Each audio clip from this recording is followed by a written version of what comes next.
Callum Richardson, your question, please. Is a second independence referendum inevitable if Britain votes to leave the EU? I thought we voted to stay in the UK in 2014. What's changed? And what, in your view, has changed? Nothing? Yeah, nothing. So what would... 55.3% of the Scottish population voted no. So if the UK as a whole voted Brexit, what would you think then? I think it would give the SNP an opportunity and an excuse to hold another referendum. And would you still vote no? Yes. Even if it meant not being in the EU, OK?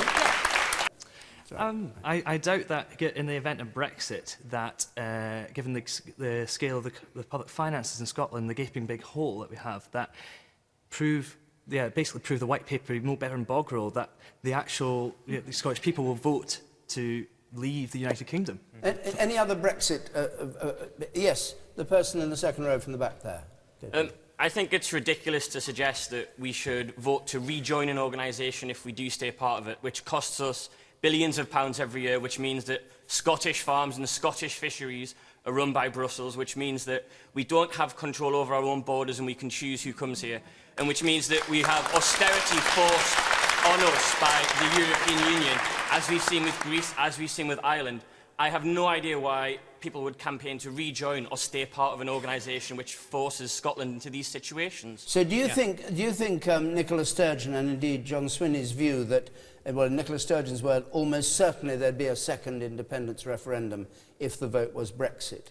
You think that's a policy that won't have traction here in Scotland? People object to it, or do you think it'll be something you go through and maybe Scotland votes independent? I think people would object to it on grounds that why would we want to leave the United Kingdom and the cost that would come with that to rejoin an organisation which would cost us even more money and which we would then give away the control that we've just took back from Europe. Yeah. John Swinney? No, the man to his left.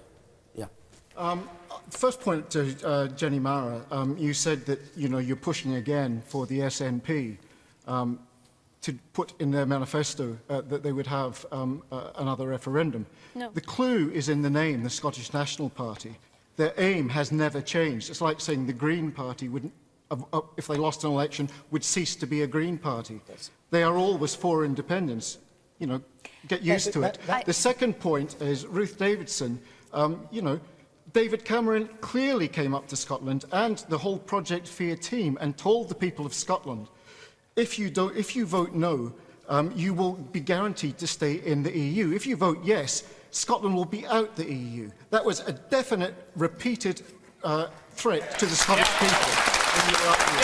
The third point, can I just get to Willie Rennie? You can't go all around the panel because you'll be here all night. No, hold on a second. Hold on.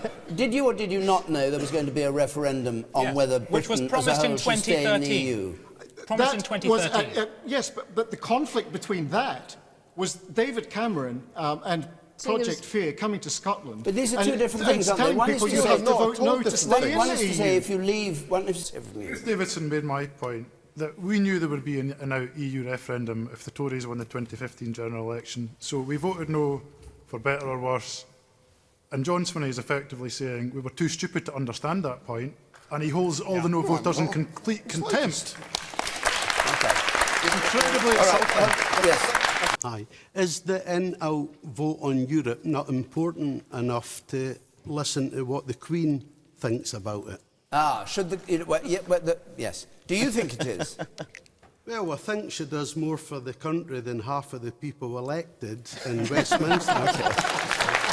Yeah, I'd just like to take the panel up on the idea that the Queen is supposedly outside of politics when, as you've just been discussing, she was apparently having some kind of tirade in a Privy Council meeting over lunch, and quite possibly that may have been what maybe influenced Michael Gove.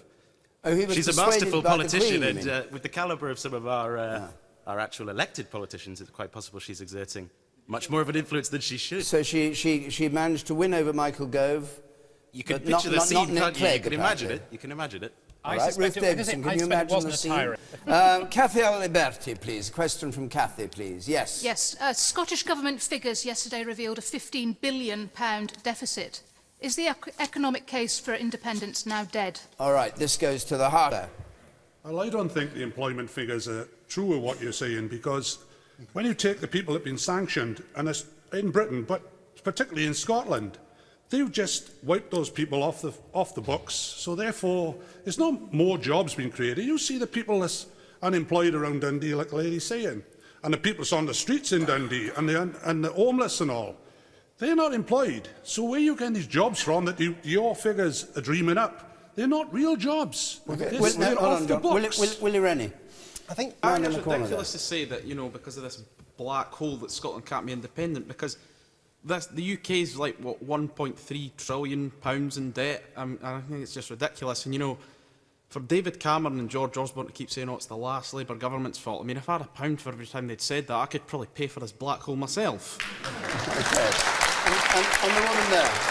You. Yes, you. And then I'll come to you. I believe that Scotland needs to be led without any more insecurity of referendums, money being wasted on referendums, because if we were to invest that money in making Scotland great, less people would want to leave Scotland rather than just Scotland leaving the UK or Europe. All right, and you.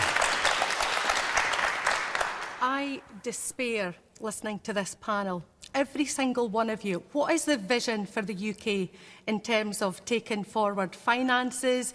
We've got today 1,500 jobs in Glasgow City Council, jobs going in the NHS, jobs going in local authorities.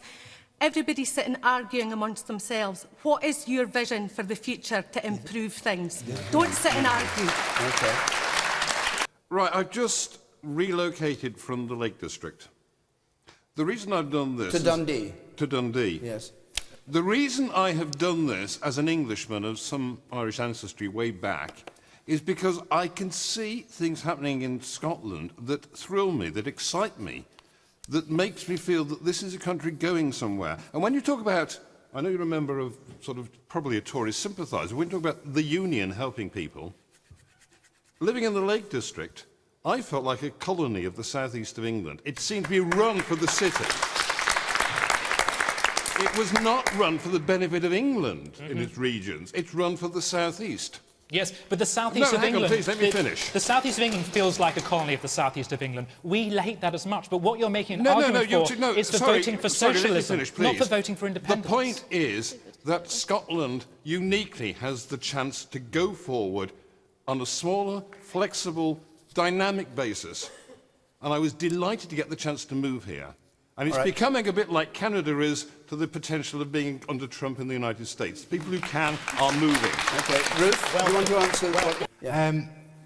Aren't we, when we're talking about financials and the money, etc., one of the things I do find unusual is that you're talking about lies, damn lie statistics, and then, frankly, figures put out by political parties. Isn't it time that we had, like they've got in England, an OBR, a Scottish OBR, so actually we can get some genuine figures and we can make an informed decision? Well, we actually... Whether the economic case for independence was now dead. Well, as we say in Scotland, the economic case for independence was hung on the shrigley peg, and now it's fallen to the floor, and I'm horrified that the SNP want to try and rehang that case on the very same peg. And those of us who predicted exactly the situation were constantly told we were talking Scotland down, that we were scaremongering. And I actually think that all of us are owed an apology. Right. Take this question from Laura Meach, please. Laura Meach. With the majority of the NHS Trust in Scotland in financial difficulties, would the panel increase taxes to safeguard the future of the NHS in Scotland? Very well banding about statistics and plans. We want long-term reassurances that we're not going to be threatened with a privatised health service in danger of TTIP and things like that in the future. Okay. So can we stop arguing You said that you wanted to speak in the blue, yes. Just here. Yes. Five minutes ago, I heard a really interesting provocation from Tim Stanley about taking a strategic view of the NHS. And I then listened to our same old politicians bickering about who's spending more money, who's putting more nurses out, and the inevitable obligatory pat on the head to aren't the nurses wonderful, which any of them will say. How about responding to Tim's provocation and give us your strategic view of what the NHS might be? Laura Meach, I want to come back to you, who asked the question. It's all very well saying that your budgets are being protected. However, NHS Tayside, as you said, Jenny, is £27 million in deficit this year. Do you want to see taxes go up? I don't particularly want to see taxes go up, but something has to be done. Absolutely. All right, panel, last point. The woman there in the striped shirt, yes. Is it not also really important to point out that the World Health Organisation has actually came out and said that the UK no longer has an NHS, that by their definition it's been abolished?